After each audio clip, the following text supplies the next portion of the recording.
you got to believe that we can continue to find ways to make a difference. And in similar situations, we have found ways to make a difference. Welcome to another episode of the Community Broadband Bits podcast. I'm Christopher Mitchell at the Institute for Local Self-Reliance in St. Paul, Minnesota. And today I'm speaking with Harold Feld, the Senior Vice President of Public Knowledge. Welcome to the show. Thank you very much. Harold, it's wonderful to have you here. You've been on the show many times to talk about specific policy issues. And in fact, since I have you, we are going to talk about one. But I wanted to bring you on specifically to talk about something that I feel like I've learned a lot about from you. And I was recently reading and reflecting on current events, and I felt like this was a good time to talk about how change happens to the best of our knowledge. Yeah, as much as we try. You, just a brief background, I think, like obviously you've been in telecom policy work. I would call you a legend of it at this point. You've been at, which means you've been at it for much longer than me. and you've had tremendous impact. But just briefly, maybe like, what's the 30-second like bio you'd like to share? And then I want to ask you for a slightly longer bio of how you've been thinking about like hope and things like that. What brings you to think about that rather than just thinking about policy specifically? There are a couple of things that I like to say. I've actually got a list of, kind of Feld's rules and aphorisms that I've collected over the years. Some of which you would think would be fairly obvious, but some of them are worth repeating. Some in particular, I'm going to say, first, you got to decide, is this about being effective or is this about feeling good? If it's about feeling good, then it's a hobby. For me, this is my day job. So what I care about is being effective, which leads to a bunch of other rules that are kind of surprising to me that people don't understand, which is, first of all, advocacy is not about getting people to do the right thing for the right reason. Advocacy is about getting people to do the right thing for their reason, which means you got to understand the people who you're talking to. You got to understand the decision makers and figure out not why you think this is important, but what their objectives are, the things they care about, and what you want works with that. Sometimes that's not always possible. And in fact, sometimes what you're doing is going to other people to persuade them why they should oppose a particular thing. But even there, you got to understand, like, why would these people think that repeal of net neutrality is a bad thing? Not why do I think it's a bad thing, but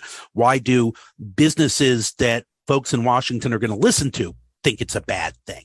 How do I persuade members of the public, for people who don't think about telecom policy and the future of the internet and, kind of all these things, what's going to make them care?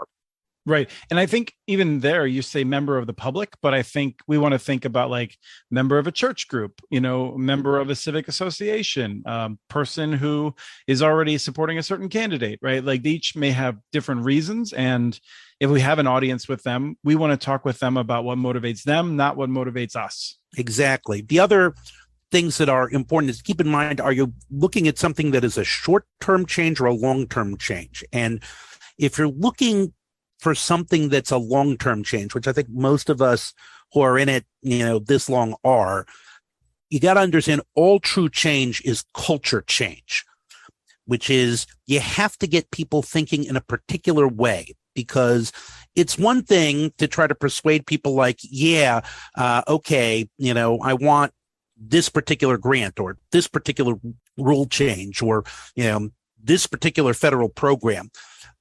Those are kind of things that you can focus in on and have, how does it fit within the existing framework? But if you're trying to solve some of the bigger problems, like we want everybody to be connected, we care about concentrations of corporate power and how we would like to see corporate power more dispersed, broken up, not have the influence that it has, how we want to give everybody economic opportunity. These are things where you have to change the culture, because I started advocacy in the late 90s, and that was kind of the height of the worship of the market by Democrats as well as Republicans. When I came in, and was talking about things like the New Deal and how it was important that government has a role in these things, you would be shushed by people. You're not supposed to say that stuff out loud. They'll think you're crazy. And even those are people on your side would shush you, people who agreed with you. The people who agreed with you would shush you. The people who didn't agree with you would laugh at you. Mm-hmm. So it wasn't just okay, how do I frame things like broadband policy, net neutrality, which, we were talking about even 20 years ago, in market terms and, economics and stuff that people will respect. But also, how do I change the culture so that people actually think along the lines of, there is a thing called the public interest, and government has a role in making these decisions and in shaping these market forces, not simply letting market forces do whatever they want. And that's a long-term project, and that takes a lot of investment and a long time before you see any payoff. And of course, it's never going to be just you. Part of the process is discovering the other people who feel the same way and who also want to change the culture, so that you can be like, we're going to team up. We're going to, work together. We're going to not be kind of hiding in our rooms and being ashamed to say this stuff. We're going to get it to where people agree. Never mind that people view this as something acceptable, but agree. And that means invest in a lot of time and, frankly, getting a lot of heartbreak. I tell people all the time, the problem with working on something that you care passionately about and you feel is vitally important is it will break your heart consistently and repeatedly, but it's worth it. And it also requires this belief that, I am actually going to go out there and be able to change the world. And it's going to be scary and it's going to hurt. And right. And that gets back to, this isn't a hobby. This is for real. Mm-hmm. I want to use a specific example I think works. And that is, something that both you and I care about and a lot of people are working on, which is making sure that everyone can afford internet access. Right. That's not the only problem in broadband, but if we just talk about that one in particular, we have had these victories, right? We have the Affordable Connectivity Plan. We had Lifeline that kind of led into that in some ways. We have more people taking it seriously. We have the Digital Equity Act. We have affordability as an issue in multiple programs for broadband subsidy. It's on the top of people's minds. And those are victories. But until multiple agencies within local governments, in my mind, are actually viewing this as something that's a part of their job, which I think is culture change, then we're not going to win on it, because throwing money at it and having a few more people working on it is good. But ultimately, this is a problem that is so enmeshed with poverty that we can't have one group of people solving this problem. It has to be a multi-front effort, which is the culture change, I think, that you mentioned.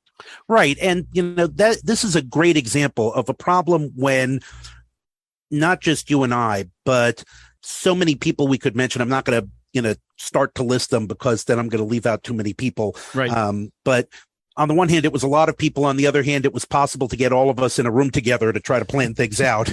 So it wasn't that many people who recognized that this was a critical issue. And, when we started this, just for everybody else, the popular conception was either, why the hell do I need it?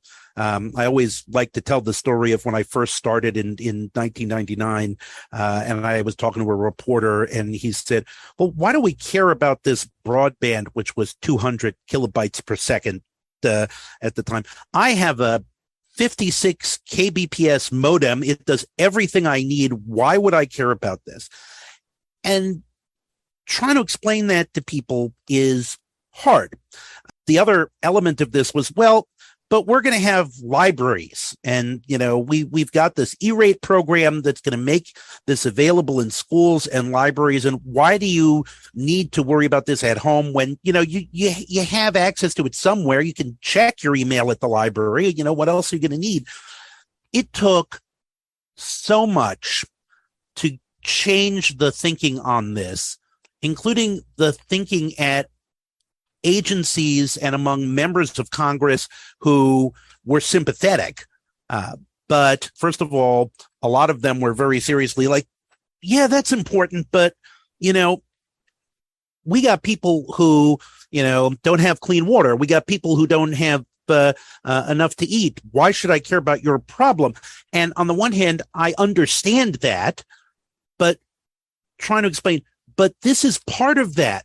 This is going to help you solve that problem, and not in obvious ways, but because if they don't have this access, they are not going to have the tools that they need. They're not going to be able to participate in society in a way that is important. I wouldn't want to say more important than clean water, but certainly, critically important in the same way that access to electricity, access to clean water are important. And, that was a tremendous shift, and it took years, and it took people being laughed at for saying internet is a human right or broadband is a utility. Now, it's also the case, I have to say, that some things actually resonate with people more than the certainly conventional in the Beltway wisdom understands. I was saying to people for a very long time, no. Public utility is only a bad word inside the Beltway. When you go outside and talk to normal people, they're like, well, yeah, I understand about electricity. I understand about the telephone. These are things that I need. And, if they were on board with the broadband is important, they were like, of course it was a utility. Mm-hmm. And there was a culture change that we had to have within the advocacy community, within the DC community, for people to understand that the world had changed since 1999. That there was, in 2010 and 2015, there was a much greater willingness outside of Washington, D.C. to accept that there was a role for government to play in making sure that people had access to broadband, because broadband was a public utility, a thing that everybody needs in order to participate. Now, it's never 100%. I can, find plenty of people today that are going to tell me that, no, broadband, you don't need that in the home, or mm-hmm. broadband, is not a public utility. That's just crazy talk. But we have had a culture change, as evidenced by the fact that you have Congress spending $45 billion to invest in building this out, and that people who run for the state house or for Congress campaign on bringing broadband to these unserved and underserved areas and making it affordable for people who couldn't afford it. Now, it's also the case that we had a huge external event that helped. Yes. COVID came along. Right. I mean, I think you remember as well. From 2015 on, I regularly heard people saying, we used to think it was a nicety, and now it's definitely a utility and it's essential. And then during the pandemic, they said, well, now it's definitely the case. And I think, right. The culture change did happen before the pandemic. And then that was just another nail in the right. the finishing product, let's say. We wouldn't have had the critical mass that we needed during COVID pandemic to think about things like, we're going to take all of our classes online, if we had not had a certain critical mass going into this. In fact, mm-hmm. a lot of people, this is the problem of broadband, and the need for broadband had become sufficiently clear to a lot of people that it was a shock to them that in their community, they might have 20 or 30% of people who couldn't afford broadband in the home. Right. Here in the DC metro area, have a lot of affluent suburbs, and it was a huge shock for people like, wait a minute, there are 20 or 30% of the kids in the class, don't have affordable, reliable broadband at home, so they can't just, tune into the online classes. Never mind the discovery that there were areas in the country where, they don't have this option of going online. So they have to leave their home to do it. Right. So, yeah. Well, let's go in a specific direction of one that I feel like I do hear some people talking about, and I think we're going to hear more people saying, which is a sense of, we blew it. We didn't do a good enough job. Philanthropy is moving on to other hot topics now that the pandemic is kind of moving on. The federal government's put a bunch of money into it. A lot of that money is going to projects like AT&T and Comcast, which are better than having nothing, but I think is not our vision of the kind of successes we would like to see. And if we had culture change and so like we blew it and, oh no, like why, what am I going to do with my life? Kind of. It's easy to feel that way. And Lord knows you will always have plenty of people who are there to tell you that. I mean, first of all, there's never a shortage of people to tell you that it's impossible. Right. One of my aphorisms is before it happens, it will be impossible. After it happens, it will have been inevitable. Right. Because people don't like to think that you can make a difference. But at the same time that we're seeing many things happening that are not happening in the way that we wanted to see them happen. We're seeing a lot of projects that are happening in the way that we would like to see them happen. We are seeing communities where they're getting connectivity, where it's not just, the usual suspects, keeping 90% for themselves and, giving, basically building out 10% to everybody else, or where, we're dependent on corporate charity. And you're supposed to be grateful that Comcast is, having a particular, this highly restrictive program before ACP, before the current, government funded subsidy, when it was the Comcast Essentials. And, they made a big deal about how they were rolling it out, but that it was very hard for people to enroll. So there's a lot of failures. There's a lot of successes, and we have to celebrate our successes when we get them. I also say, one of the things I say a lot is cultivate functional delusions, because they're absolutely necessary.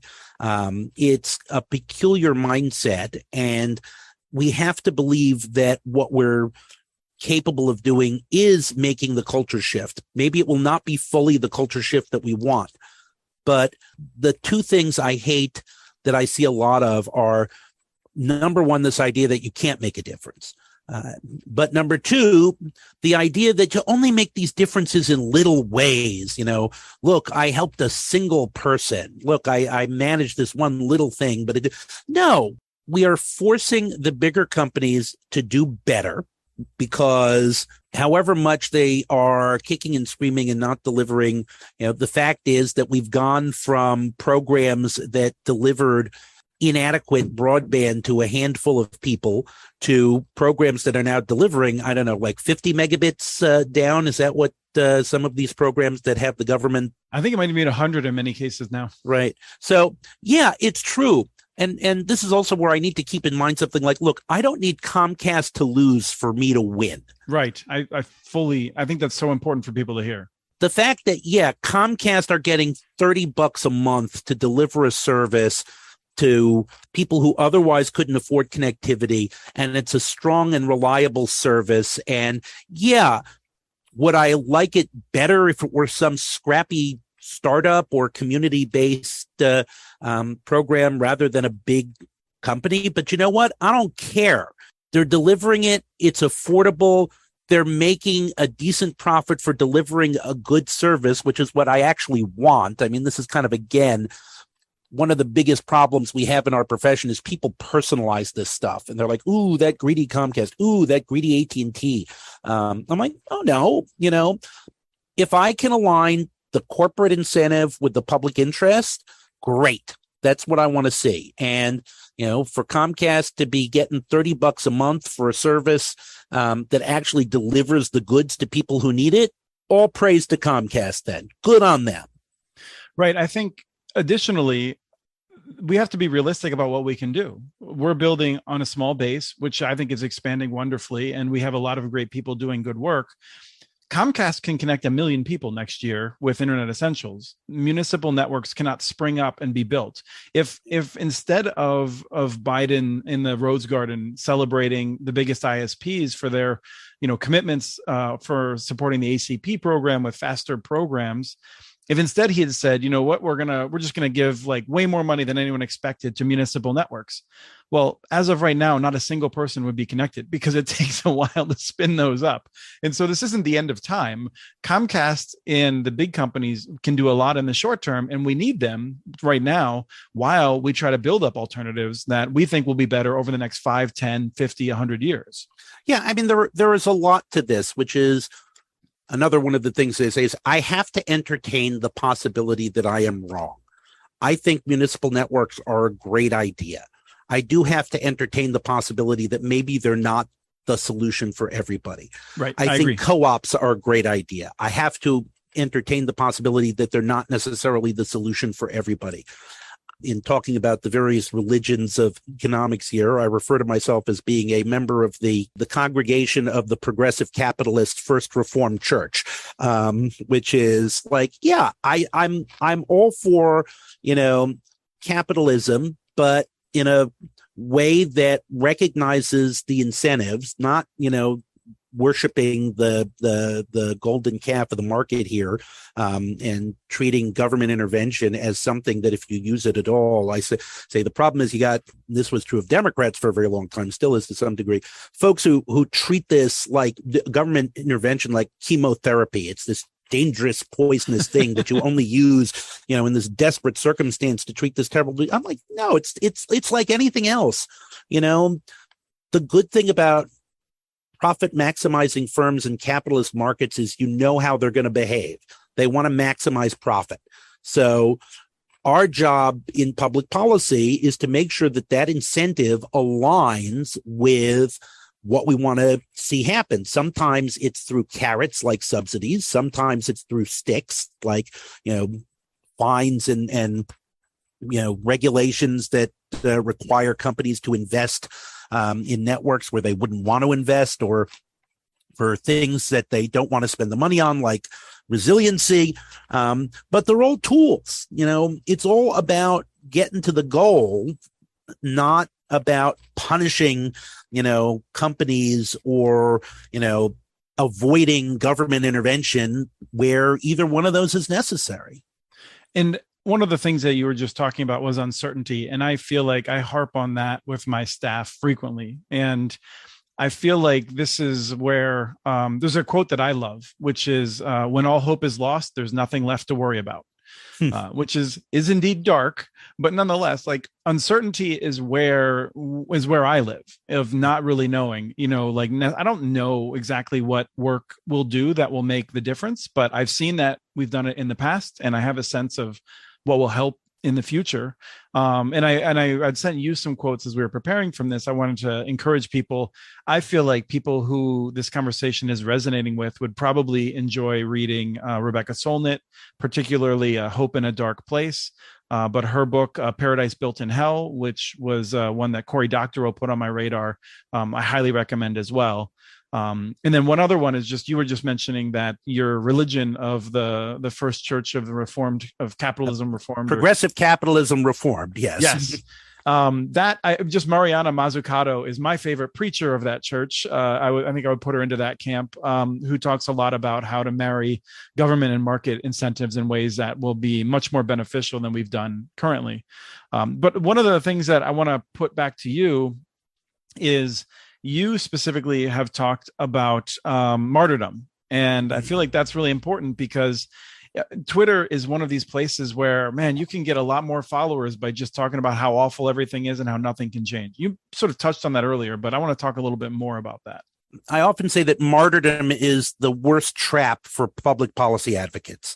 And by martyrdom, I don't mean genuinely being willing to die for a cause, genuinely willing to sacrifice for a cause when that accomplishes something. There are a lot of, we were talking before we started recording here about the people who are dying in Iran to protest for freedom. That's inspirational martyrdom. That's what I'm talking about is when people come to see failure as inevitable, but instead of becoming like disengaged cynics, they become committed to fighting battles that they're going to lose for no good reason. And after a while, that becomes addictive. You expect to lose, but you are fighting. And, the fact that you lose actually helps to confirm that all of the other losses were not your fault and you didn't have anything to learn from them. Losses are going to happen.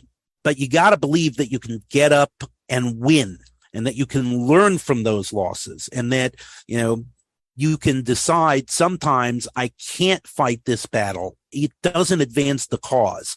It's always, for me, I think back to Thurgood Marshall, who was, before he was a Supreme Court justice, developed the NAACP's strategy for abolishing separate but equal, keeping in mind that when he did this in 1945 after World War II, getting out there and saying, we're going to get rid of separate but equal was a crazy thing to say. And a dangerous thing to say, not just for him personally, but also anyone who's listening to him. Right. I mean, you're taking other people's lives into your hands and encouraging them to do things that could end their lives or permanently, injure them. And he mapped out a legal strategy that did not start by directly challenging separate but equal, which was settled law. It started out by challenging schools and others who were clearly not equal and saying, you're required under the law to invest in this school, to pay to have these, African Americans who want to be doctors go to a medical school because you're not providing a Negro medical school, in your state. All of these things that pushed the boundaries forward till finally, not only had he forced millions of people to see that separate was inherently unequal, but he had established a record where even those who were trying to defend the system were saying, well, but we can't possibly provide these, schools for Black children that will be the same as the schools for white children. That will be so expensive. And that was where, we don't look at it, but it was a multi-day argument in front of the Supreme Court. And, and it was a 5-4 decision. But the fact was, they worked it in the face of all opposition, in the face of threats, and they worked it within the system when everybody was going to tell them that it was impossible to work it through the system. And I sometimes imagine the choices that he and his team had to make over which cases they were going to take and which ones they weren't going to take, knowing that the ones that they didn't take were condemning those people to an unjust and unequal system, but recognizing that if they took the wrong cases, they were condemning everybody. And that's where I think it's worth reminding what we were just talking about, the martyrdom. It would have been easy to say, this system sucks, it's unfair, and we're never going to win. And, right. As opposed to taking on that weight of determining which people were going to suffer longer, depending on which cases you're taking on. It's exactly. It would have been easy to bring the cases that weren't going to win at the time because those were the people who were suffering, and, knowing you were going to lose, but deciding like, I want to fight for these people.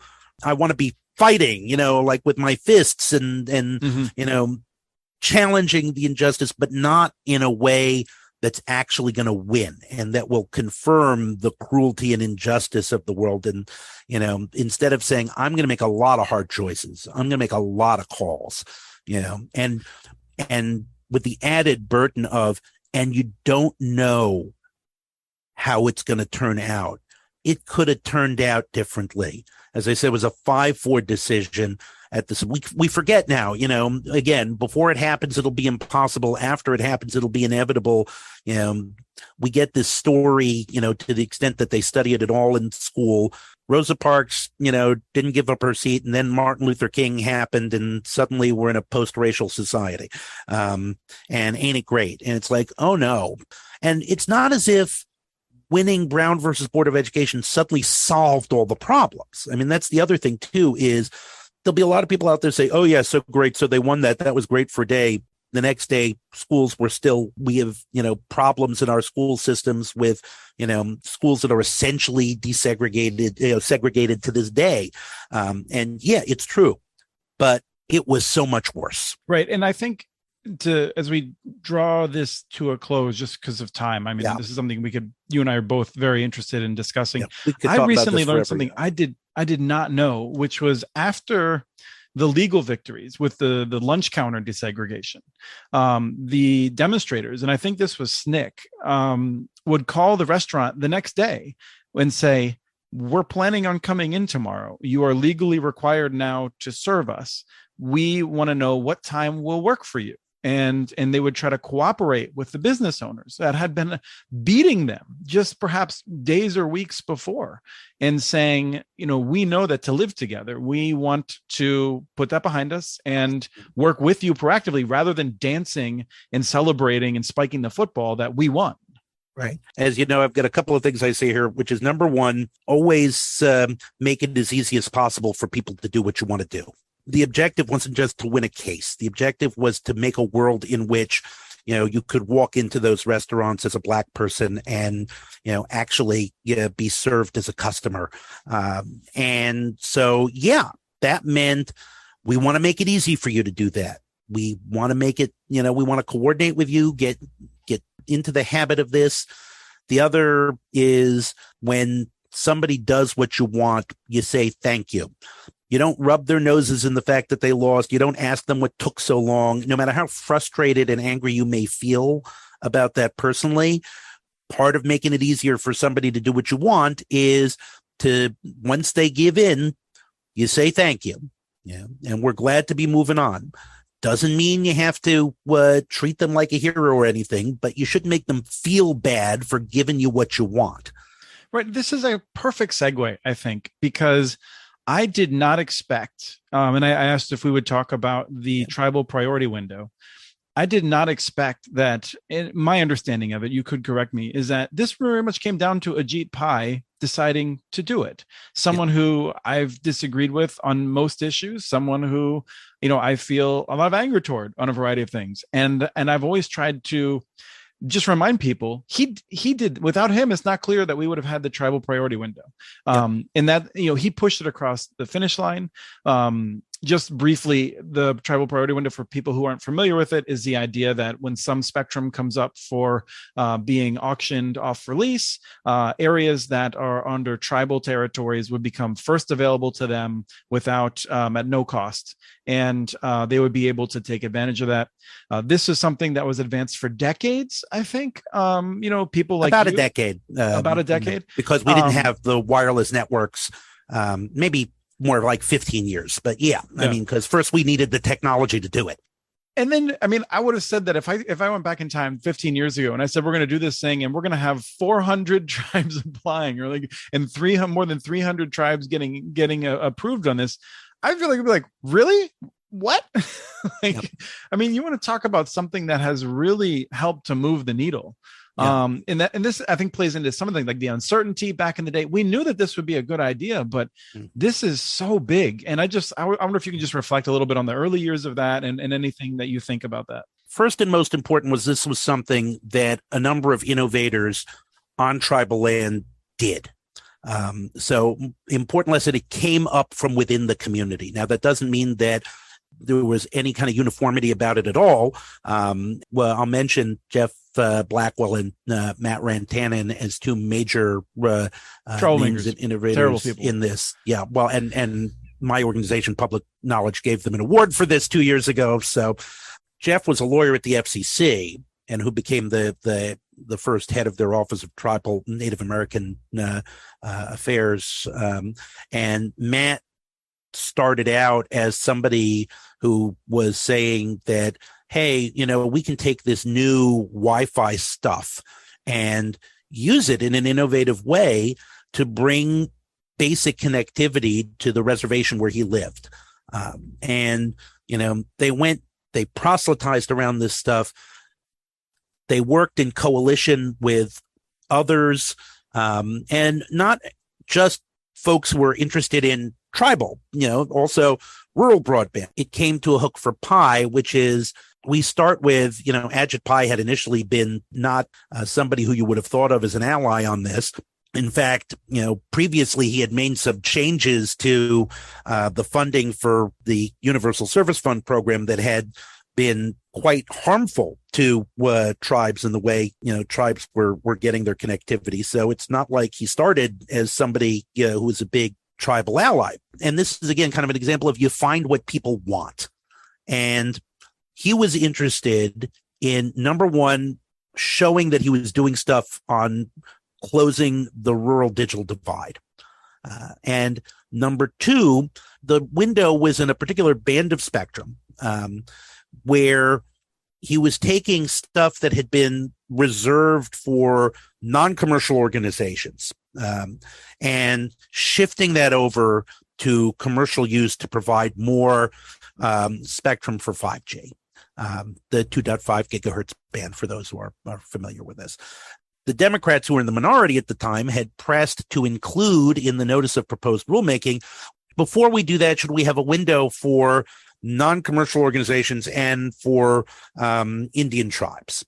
For all non-commercial educational organizations or non-commercial organizations was too far a stretch. The folks and the tribes made a strong case of this is something that you can do. It is consistent with your goals. It is not going to deprive the private sector wireless companies of the spectrum that they want, since the whole point of the exercise from Pi's point of view was to get more spectrum to the private companies that he saw as being the primary way to get 5G out. And he became persuaded that this would be something that was feasible, that fit within his goals.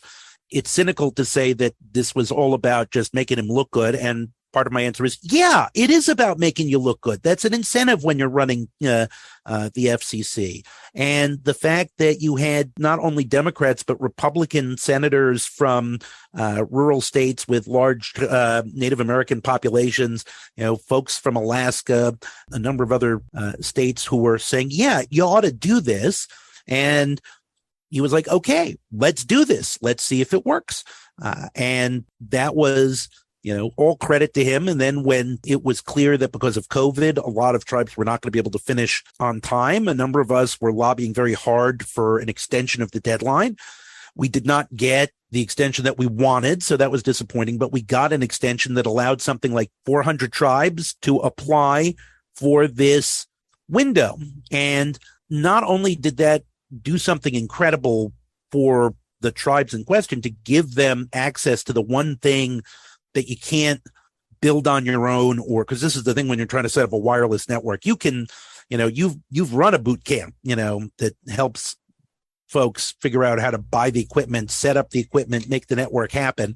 But unless you have access to the spectrum, it doesn't do you any good. This was a way to get what they needed, game changing for the tribes that are able to take advantage of this, and game changing politically, because now we're pushing, this shouldn't be a one-time thing. Anytime you do these spectrum auctions, you ought to be able to have a tribal window first. And now we can talk about it in terms of tribal sovereignty and how that's important. If you just started with the tribal sovereignty point and just made the argument, this is a tribal sovereignty issue, that would not have helped.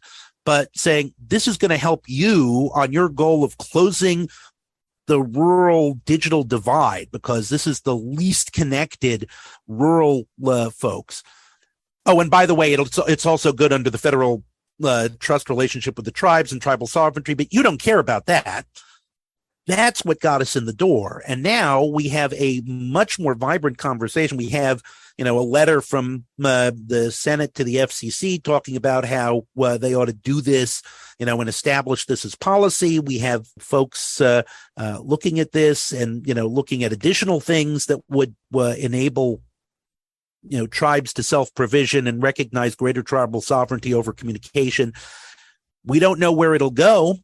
It's done good already, and hopefully we may be sitting here 10 years from now where everybody's like, well, of course tribes have sovereignty over the spectrum on tribal lands. It's crazy to think that they wouldn't.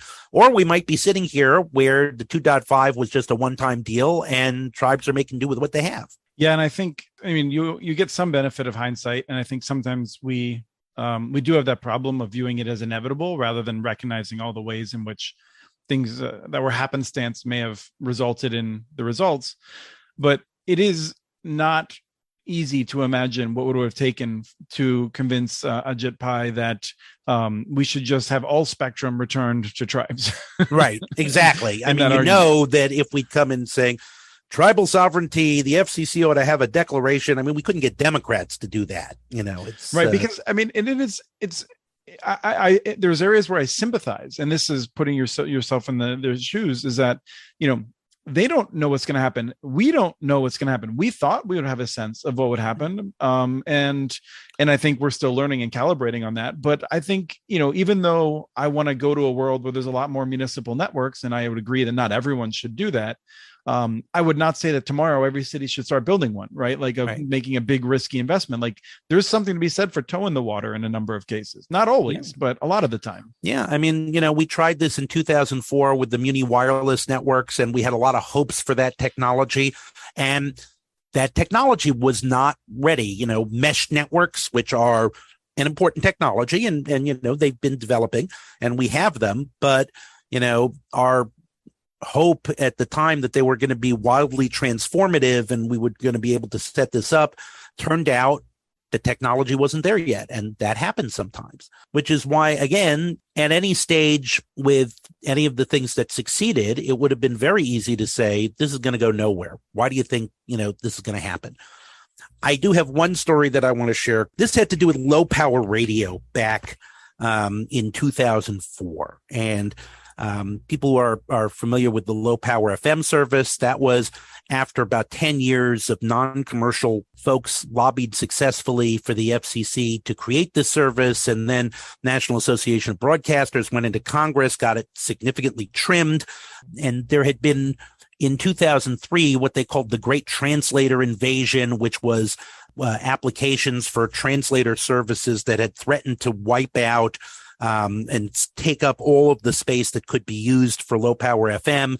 And there hadn't been a second low power FM window. We'd had the first one in 2000. Michael Powell, who was chair of the FCC at the time, because of blowback from his effort to eliminate the ownership rules, wanted to show that he was, interested in localism.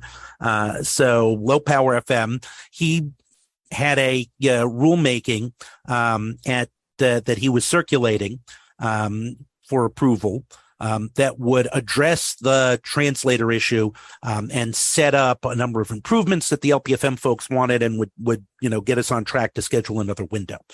The problem was Michael Powell was leaving the FCC and Kevin Martin was scheduled to take over.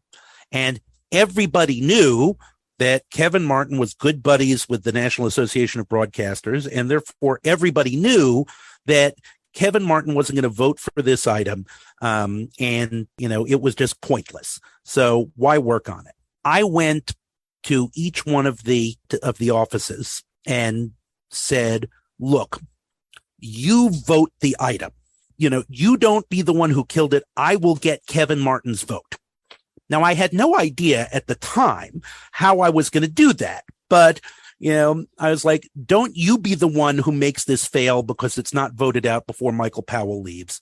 I had worked a little bit with Kevin Martin on a couple of things, so I had some ideas. I knew that he cared a lot about due process, which is, again, kind of another thing was having met him and talked to him, I believe that he was genuinely sincere about a number of things that he said he cared about, like due process, whereas everybody knew that was just baloney and blah, blah, blah.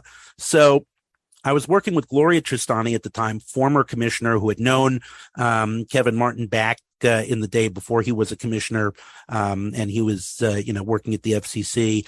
He agreed to take a meeting with us. This was Thursday, and Michael Powell was going to leave that night at midnight. Scheduled the meeting for Thursday morning. Kept getting pushed off. We were sitting there waiting. Finally, at about 4 p.m, Kevin Martin walks in. He's got his cell phone that is constantly ringing, and he's constantly pushing his little red button there. And he just looks up at me and says, "This is the White House on the phone. I know why you're here. I will vote the item. I will not have it said that I killed this on a pocket veto.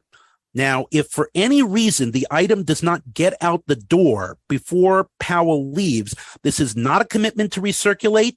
I'm just going to do this because I believe in the due process stuff, and I'm not going to kill this through a procedural trick.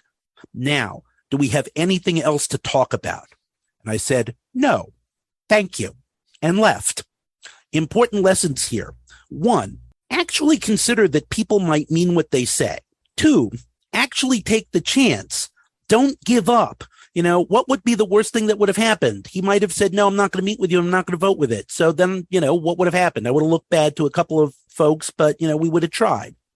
3, when you get what you want, say thank you, shut up, and leave. Yeah. I mean, that's wonderful as long as you have that temperament and, Yep. And it's something you have to cultivate, I'm guessing. Yeah. I mean, it does. If you're going to be an advocate and you're going to be an activist, that means you're probably already a passionate person who cares deeply about this stuff. So you do have to cultivate that. I'm not here to feel good. I'm here to be effective. And Right. This is what's going to be effective. Thank you so much, Harold. This has been a really fun conversation, and I hope it's helpful because I think it is difficult to feel like you can win everything and then like you're losing if you win some of it. And I feel like we have won quite a bit, and we need to keep working at it.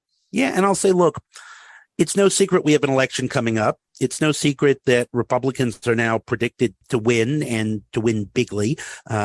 So it's very easy for those of us who looked at 4 years of not getting infrastructure out and then noting that it was the Democrats who got the $45 billion out to feel a good deal of despair about what the future may hold. And I'm not going to pretend that because we believe and because we really want it, that means we'll win.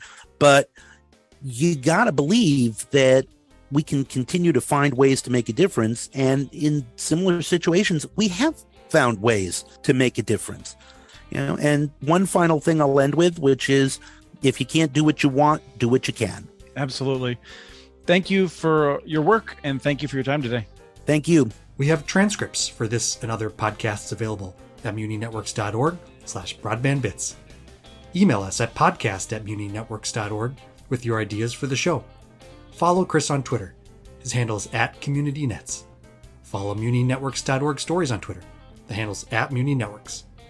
Subscribe to this and other podcasts from ILSR, including Building Local Power, Local Energy Rules, and the Composting for Community podcast. You can access them anywhere you get your podcasts. You can catch the latest important research from all of our initiatives if you subscribe to our monthly newsletter at ilsr.org. While you're there, please take a moment to donate. Your support in any amount keeps us going. Thank you to Arnie Hughesby for the song Warm Duck Shuffle, licensed through Creative Commons. This was the Community Broadband Bits podcast. Thanks for listening.